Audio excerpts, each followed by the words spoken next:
Vice President Harris will campaign in Arizona today and is expected to call for tougher border security measures. She's headed to the city of Douglas, which is just over the U.S. border from Mexico. This is the first time Harris has gone to the border since becoming the Democratic nominee.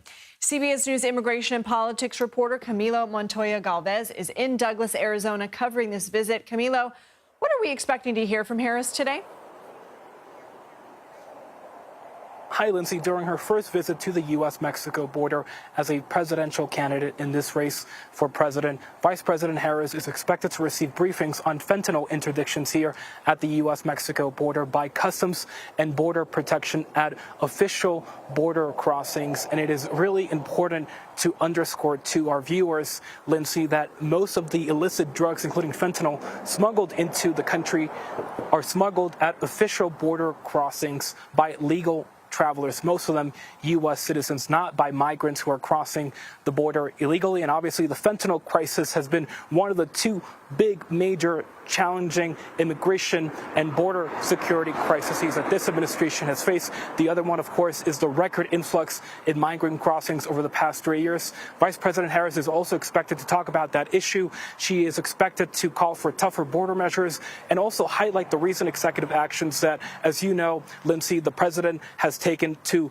reduce the number of people who can request asylum here at the border. Officials have credited those actions for a dramatic drop in illegal border crossings. She's also expected to call on Congress to pass that bipartisan border security deal in Congress that failed in the Senate earlier this year, and she will blame former President Donald Trump for scuttling that deal by convincing Republican lawmakers in Congress to reject it. Right, and we know that right now it doesn't look like that legislation has much of a future, at least in the current Congress. But Camilo, I want to pull some more threads at your exclusive reporting with the White House, making those asylum restrictions permanent. What more can you tell us about its impact so far, and also that you have been speaking with some groups who are deeply opposed to this?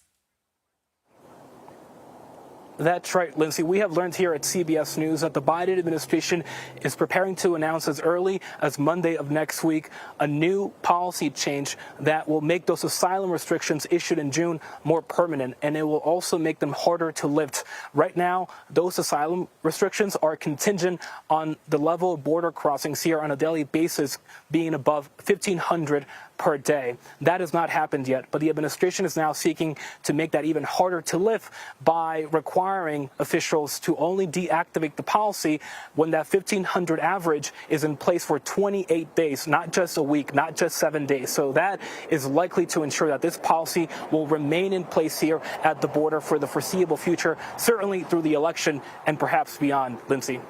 Camilo Montoya-Galvez, thank you.